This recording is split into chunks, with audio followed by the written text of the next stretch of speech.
नमस्कार दोस्तों। आज हम देखेंगे कि आदर्शवाद क्या है, आदर्शवाद की मीनिंग और उसकी परिभाषा क्या होती है, आदर्शवाद की तत्व मीमांसा, ज्ञान मीमांसा और आचार मीमांसा क्या है तथा आदर्शवाद के क्या सिद्धांत होते हैं।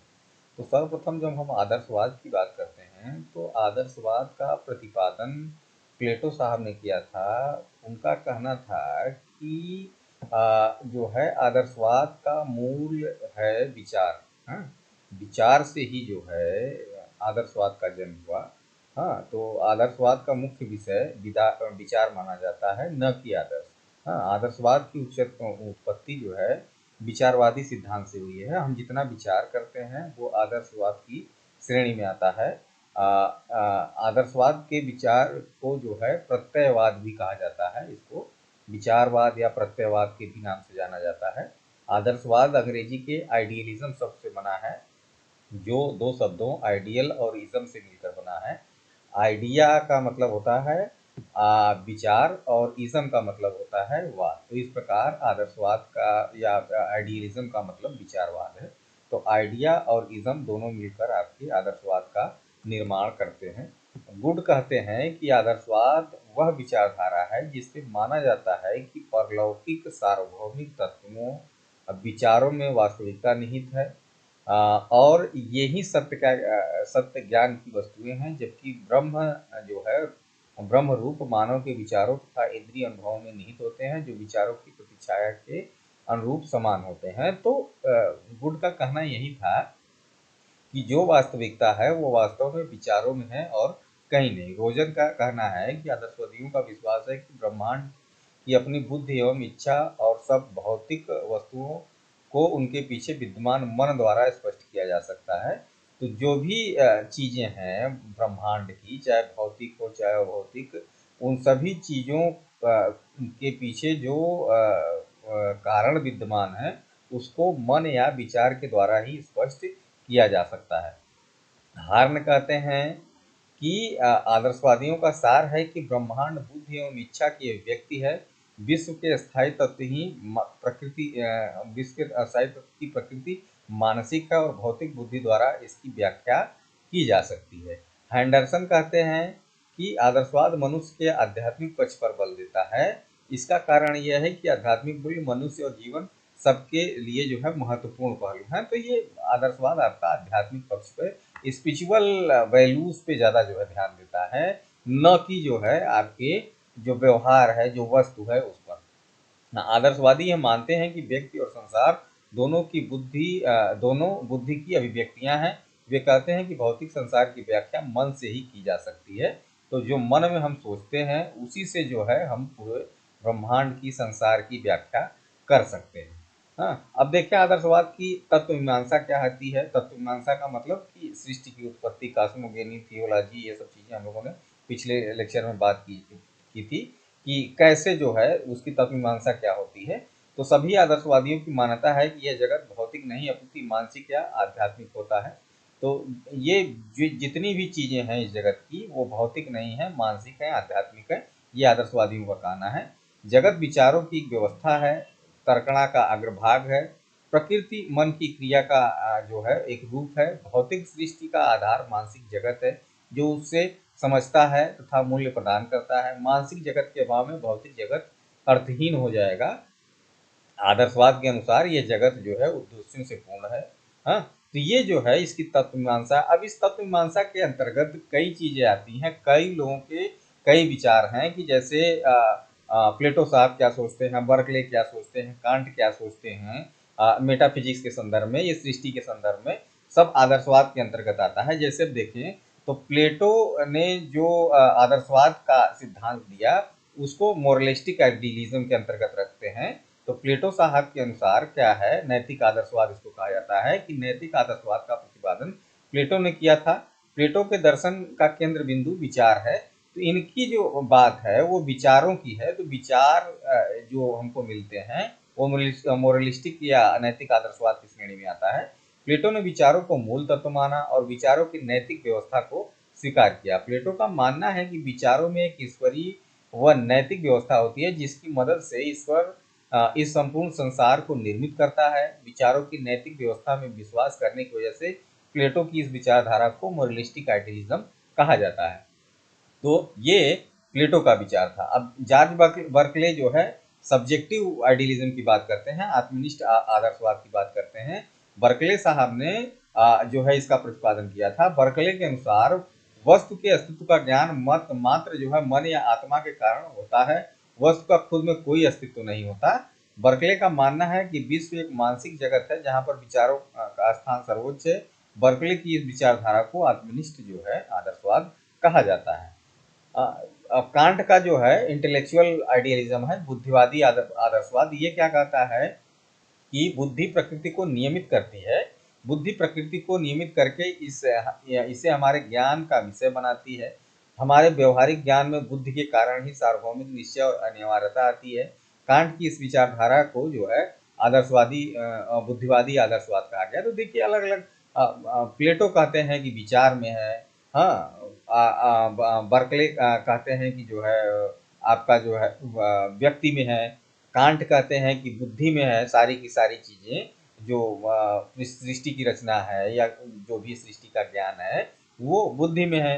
अब हेगल का देखें कि एब्सोल्यूट आइडियलिज्म की बात की हेगल साहब ने, निरपेक्ष आदर्शवाद इसको कहा जाता है। इनका मानना था हेगल साहब का कि जीवात्मा और प्रकृति दोनों का मूल स्रोत परम तत्व और एकमात्र परम तत्व निरपेक्ष या पूर्ण विचार है। तो जब हम एब्सोल्यूट सोचते हैं, निरपेक्ष रूप से सोचते हैं, तो वह जो है एब्सोल्यूट आइडियलिज्म के अंतर्गत आता है। संपूर्ण संसार इसी का परिणाम है। हेगल की यह आदर्शवादी विचारधारा निरपेक्ष आदर्शवाद कहलाती है ना। एक और है लाइबनीज का जो है बहुतत्ववादी या प्लूरलिस्टिक आइडियलिज्म का जो है सिद्धांत है। इसके अंतर्गत लेबनीज साहब ने क्या कहा कि लेबनीज ने मोनेट्स या चिदबिंदु या चिदाणु की बात की। ये सृष्टि की रचना मोनेट से या जो है चिदबिंदुओं से हुई है। ये जो है चेतन आदि अनंत नित्य संख्य असंख्य रूप में परिपूर्ण होते हैं। ये जो है जो मोनेट्स हैं, ये जो है यही पूरी जो है सृष्टि की रचना करते हैं। अनेक मोनेट्स की सत्ता स्वीकार करने के कारण इसको जो है प्लूरलिस्टिक आइडियलिज्म कहा जाता है, जिसको लेबनीज ने प्रतिपादित किया था। तो ये जो है मेटाफिजिक्स कहलाती है आपके आदर्शवाद की। अब देखें इसकी जो है एपिस्टेमोलॉजी या ज्ञान मीमांसा क्या है। ज्ञान मीमांसा के अनुसार जो ज्ञान प्राप्ति के साधन है, ज्ञान हमको कैसे मिलता है, कहाँ से मिलता है, कितना मिलता है, इसमें इसकी बात की जाती है। तो इसकी आदर्शवाद की ज्ञान मीमांसा क्या है। तो आदर्शवादी ज्ञान एवं सत्य की विवेचना विवेकपूर्ण विधि से करते हैं। वे ब्रह्मांड में उन समस्याओं उन सामान्य सिद्धांतों की खोज करने का प्रयास करते हैं जिनको सार्वभौमिक सत्य का रूप प्रदान किया जा सके। इस दृष्टिकोण से उनकी धारणा है कि सत्य का अस्तित्व है, परंतु इसलिए नहीं कि वह व्यक्ति या समाज द्वारा निर्मित किया गया है। सत्य को खोजा जा सकता है, जब उसकी खोज कर ली जाएगी तब वह निरपेक्ष सत्य होगा। आदर्शवादियों का मानना है कि ईश्वर या निरपेक्ष मन या आत्मा सत्य है। विचारों की दैवी व्यवस्था, ये आत्मा परमात्मा के स्वरूप को जानना ही सच्चा ज्ञान है। आदर्शवादियों ने 3 प्रकार के ज्ञान की बात की है, वो देखें कौन कौन से हैं।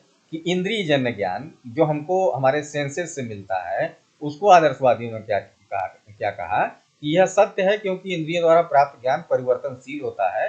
इसको जिसका मुख्य कारण इंद्रियों की अस्थिरता एवं चंचलता है, और स्थिर तथा चंचल माध्यम से प्राप्त ज्ञान कभी भी सत्य और स्थायी नहीं हो सकता। ये मानना है आदर्शवादियों का कि जो इंद्रिय जन्य ज्ञान है वो सत्य नहीं है।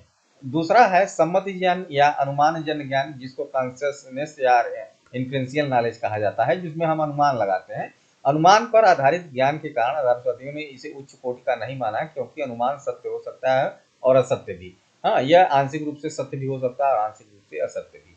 तीसरा जो है चिंतन जन ज्ञान, इसको जो है आदर्शवादियों ने सर्वोच्च स्थान प्राप्त किया, प्रदान किया कि चिंतन जन ज्ञान ही पूर्णतः सत्य है, क्योंकि वह हमें विचारों से प्राप्त होता है और विचार अपने में अनंत और परिवर्तनशील है।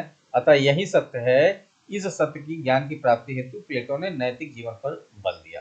तो जो ज्ञान के 3 प्रकार हैं, इंद्रिय जन या सम्मति जन या जो है चिंतन जन, इसमें जो है सबसे जो है सही और सबसे अच्छा जो है चिंतन जन ज्ञान को आदर्शवादियों ने माना। अब तीसरा देखें आचार मीमांसा जो होती है या मूल्य मीमांसा, वो क्या है आदर्शवादियों के अनुसार। तो आदर्शवादी सत्यम शिवम सुंदरम की बात करते हैं कि जो सत्य है, जो शिव है, जो सुंदर है, उसी की बात ये करते हैं। शिव क्या है, इसके विषय में आदर्शवादियों का कहना है कि सजीवन को ब्रह्मांड से सामंजस्य स्थापित करने में ही व्यतीत किया जा सकता है। निरपेक्ष सत्ता का अनुकरण करके ही शिव या अच्छाई की प्राप्ति की जा सकती है। आदर्शवादियों का मत है कि जब मनुष्य का आचरण सार्वभौमिक नैतिक नियम के अनुसार है तो वह स्वीकार होता है। सुंदर क्या है, आदर्शवादियों के अनुसार यह निरपेक्ष सत्ता सुंदर है। इस जगत में जो कुछ भी सुंदर है वह केवल उसका अंश मात्र है, हाँ, अर्थात उसकी प्रतिछाया है। जब हम कला के विषय में कोई कार्य या संदर्भित करते हैं तब हम हमें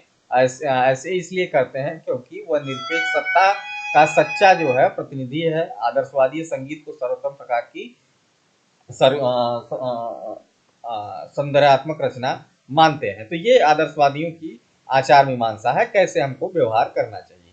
अब देखें आदर्शवाद के सिद्धांत कौन कौन से हैं। तो थॉमस और लैंग ने आदर्शवाद के कुछ सिद्धांत बताए हैं, जैसे वास्तविक जगत एवं मानसिक जगत है।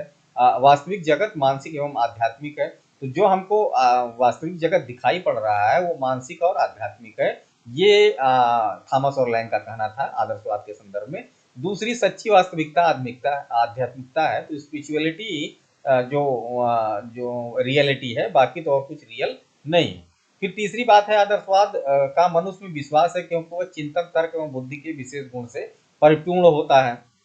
फिर नेक्स्ट है जो कुछ मन संसार को देता है केवल वही वास्तविक है। तो संसार मन के माध्यम से जो चीजें हमको दिखाई पड़ती हैं वही सत्य है, वही रियलिटी है।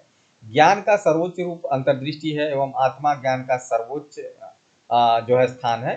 तो जो हमारी अंतर्दृष्टि है, जो हमारी इंसाइट है, जो हमारी सोचने की शक्ति है, वही जो है सर्वोच्च ज्ञान माना जाता है। सत्यम शिवम सुंदरम के तीनों जो है शाश्वत मूल्य हैं। जीवन में इनकी प्राप्ति करना अत्यंत आवश्यक है। तो जो सत्य है, जो शिव है, जो सुंदर है, उसी की बात जो है आदर्शवादी करते हैं। इंद्रियों की सच्ची वास्तविकता को नहीं जाना जा सकता। तो जो सेंसरी आर्गन से हमको जो है नॉलेज मिलता है उससे हम रियलिटी नहीं जान सकते। प्रकृति में दिखाई देने वाली आत्मनिर्भरता भ्रमपूर्ण है। तो जो प्रकृति में हमको चीजें दिखाई दे रही हैं वो भ्रमपूर्ण है, इल्यूजरी है, उसको जो है सही नहीं माना जा सकता। ईश्वर मन से संबंध रखता है। हाँ, भौतिक और प्राकृतिक जिसे विज्ञान माना जाता है वास्तविकता की अपूर्ण अभिव्यक्ति है। तो विज्ञान को इन्होंने नकारा, उसके रियलिटी को नहीं स्वीकार करते हैं। परम ज्ञान जो कुछ विद्यमान है वही सत्य है और आध्यात्मिक है। विचार ज्ञान कला नैतिकता और धर्म जीवन के महत्वपूर्ण पहलू होते हैं। ये आदर्शवादियों का मानना है। हमारा विवेक और मानसिक एवं आध्यात्मिक दृष्टि से सत्य ज्ञान प्राप्त करने का सच्चा साधन है। और फिर है मनुष्य का विकास उसकी भौतिक आध्यात्मिक शक्तियों पर निर्भर करता है। तो हमारी जो आध्यात्मिक शक्तियां हैं उसी पर जो है हमारा विकास निर्भर करता है। ये कुछ जो है आदर्शवाद के सिद्धांत है। Thank you very much.